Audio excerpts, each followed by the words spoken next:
రాజకీయంలో శాశ్వత శత్రువులు శాశ్వత మిత్రులు ఉండరు. మనం అనుకుంటాం అంతే. నేను ఇది ఎందుకోసం చెప్తా అనుకున్నా అంటే సిగ్గుండాలి మనకు అని చెప్పంటా ఉన్నా కార్యకర్తలకు, కొంతమంది సానుభూతి పరులకి.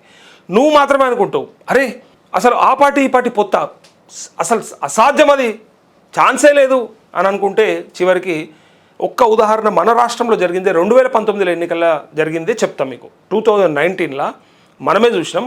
చంద్రబాబు నాయుడు ఎవరితో పొత్తు పెట్టుకున్నారు కన్నా, కాంగ్రెస్ వాళ్ళు ఎవరితో పొత్తు పెట్టుకున్నారు కన్నా, చంద్రబాబు నాయుడుతో కాంగ్రెస్ వాళ్ళు పొత్తు పెట్టుకోరు, కాంగ్రెస్ వాళ్ళు చంద్రబాబు నాయుడుతో పొత్తు పెట్టుకోరు. ఒకసారి చెప్పురు ఇక అసలు ఎన్టీ రామారావు పార్టీ పెట్టింది ఎందుకు? వీళ్ళను కుక్కమూతి పిందెలు అనే కాడికెళ్ళి మొదలు పెడితే కవర్ల సీఎంలు లిపాపల పెట్టేస్తాయి ఇలా పేర్లు. అట్లాంటి సీల్డ్ కవర్ సీఎంల కాంగ్రెస్ పార్టీని మనం బొందబెట్టాలి, తెలుగు జాతి ఆత్మ గౌరవాన్ని నిలబెట్టాలని చెప్పి అన్న ఎన్టీ రామారావు పార్టీ పెడితే వాళ్ళకు వ్యతిరేకంగా ఉండాల్సినటువంటి చంద్రబాబు నాయుడు ఒక్కసారి రాష్ట్రం విడిపోయిన తర్వాత అక్కడ ప్రాంతీయ పార్టీతో కొట్లాడాల్సిన సందర్భం వస్తే, జగన్మోహన్ రెడ్డికి వ్యతిరేకంగా కొట్లాడాల్సి వస్తే, జగన్మోహన్ రెడ్డికి శత్రువు ఎవరో తెలుసుకొని వీళ్లకు శత్రువు అయినప్పటికీ కూడా శత్రువుకి శత్రువు మిత్రుడు అన్నట్టు జగన్మోహన్ రెడ్డిని తిప్పలు పెట్టినటువంటి కాంగ్రెస్ తోని చంద్రబాబు నాయుడు పొత్తులు కలిసిండు.